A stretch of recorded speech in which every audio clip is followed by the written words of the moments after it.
Hello and welcome to HRI Utilities with me Ramit, where today I shall be doing a quick tip on how to set up your own server.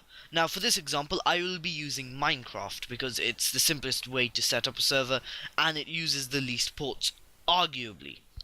Now the first thing you need to do is, whichever program you're using, you need to find out which ports that program uses. So for example, Minecraft uses a port 25565 to transfer data. You need to first go into your firewall. So for here I'm going and Windows Firewall, inbound, and you wish to create a port for each one. So for Minecraft you need to create a UDP port, which is 25565, and a TCP 25565 port. Now if you want, you can have it be a range of ports. So after you have set up your inbound ports, you need to activate port forwarding. So I'm going to be using the BT Home Hub 5 for port forwarding. So you go to BT Home Hub, you go to your advanced settings, you continue on to your advanced settings, you go to Firewall, port forwarding. So you wish to put the local IP of whichever server it is. So I'm just going to delete this Minecraft port because, well, just to show you how to set it up. Okay, so add a new game or application. You wish to set the name for this. So for the example, this will be Minecraft.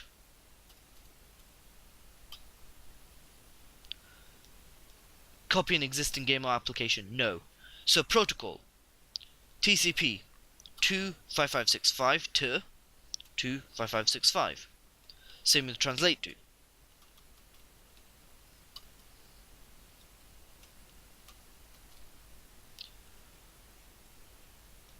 Then you wish to do this with UDP if you need to. Sorry.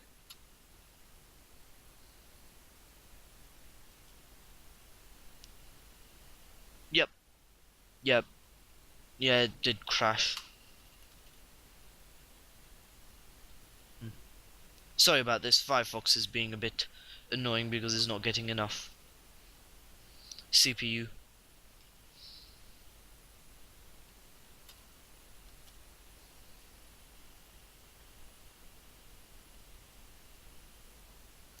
So once you have added your ports, you wish to apply these settings, and that will have created a new application or game which uses that port.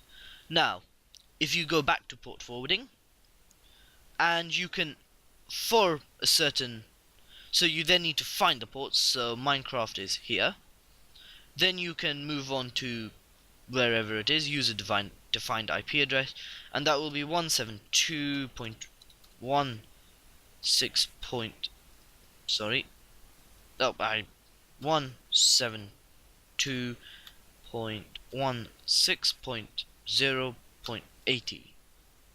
Then you add the IP address, and now you've set up port forwarding for both your server, or, well, yes, your server, and you've set it up for your your router.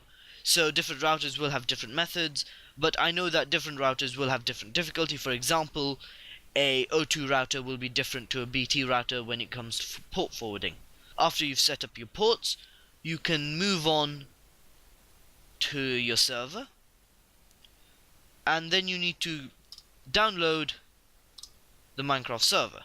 So here is the server I will be using. Obviously the batch file is just to define a few things. Okay, so once the server has actually been created, interesting enough, what is this?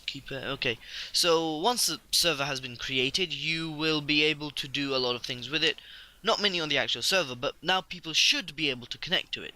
If you don't actually know what your server IP is, you can go to your server, you can go to something like BT, and you can just go my IP, and that will give you the IP of your server. Now, depending on how you've created yours to be static, if you follow the method that my friend Hitik has used on a previous video, this will mean that your IP will most likely change at about 12 on a Sunday evening. I don't know why, it just does. Otherwise, if you've gone with a proper static IP from BT, your IP shouldn't change and that will stay permanent. So now you can have friends or other people connect to your servers. So as you can see, I've got TeamSpeak active and I've got Minecraft. Thank you for watching and goodbye.